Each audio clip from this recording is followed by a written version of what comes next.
G'day team, History Nerd 1942 here. Today I'll be teaching you how to blouse your cadet boots. I'll be showing you two ways. One that I was taught when I was a cadet, and the second one which I have adapted, which I personally think is better. But units don't usually regulate how you have to do it as long as it's done, or that from my experience at least. If you have a special way your unit teaches you how to do, then do that way. So first things first, you need to have your boots tied up as tight as possible. So basically what that means is you can't get your thumb or any of your fingers underneath the laces at any point, really. You got to get them tight. Now there are another ways to do this. You can leave them like here and tuck them under the blousing, or what I usually do is I just grab these bits and just tuck them in like behind this little tag here. Just tuck them in there or into my actual boot. Now these are elastic bands. These are what I use in my second way, but I'll show you how I was taught originally first.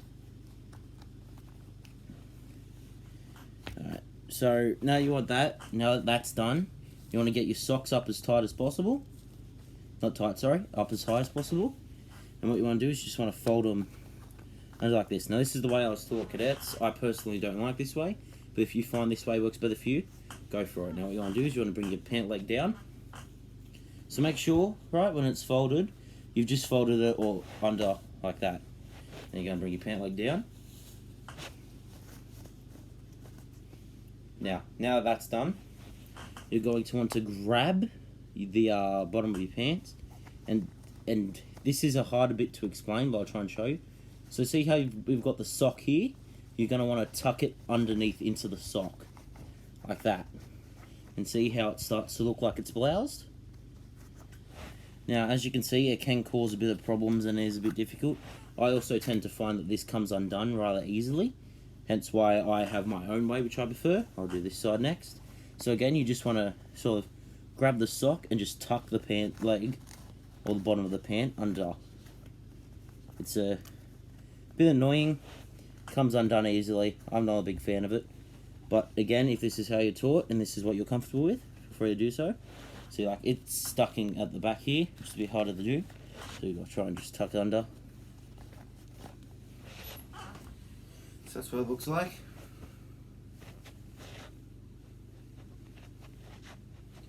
So that's the first way. Now there is an extension onto my way, and I'll show you how to do that in a second.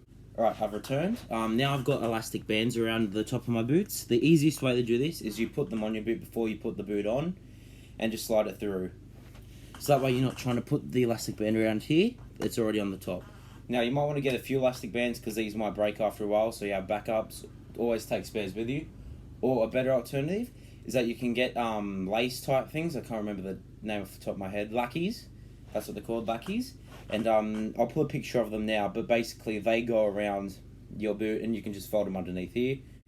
But if you're either a tight ass or you can't afford it, because they're very cheap, here's my way. You get some elastic bands or some of your mum's or sister's old hair ties. I've got some around. Then this is much better, by the way. Put the pant leg down, both sides, and just tuck it under, instead of the sock this time, tuck it underneath the elastic band or the hair tie. And so you can already see it's a much tighter, it's much better.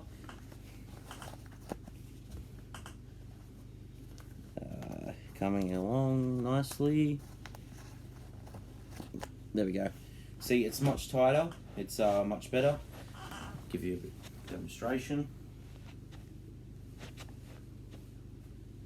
Much tighter, much better, much more efficient, much easier to use. This is why I prefer it this way. I prefer it better. And make sure with this one, it's just between the first and second eyelet on your boot, so just about there. This is much tighter, much more efficient, much easier to use. Now the purpose of the blousing is actually to stop, not necessarily to stop mud, even though it can, but it's to stop, in cadets anyways, the creepy crawlies, the insects, the bugs, from crawling up and down into your boots and up your legs and all that sort of stuff. And it works to an extent. The only bugs I've actually got inside my uniform is from like falling through the shirt and all that sort of stuff. So this actually does work. It does make the uniform look a lot better, especially if the blousing is done properly. This is the way I teach my cadets to do it. Again, if you get taught a different way, that's up to you. That's about it, so to speak. If you have any more cadet videos, let me know.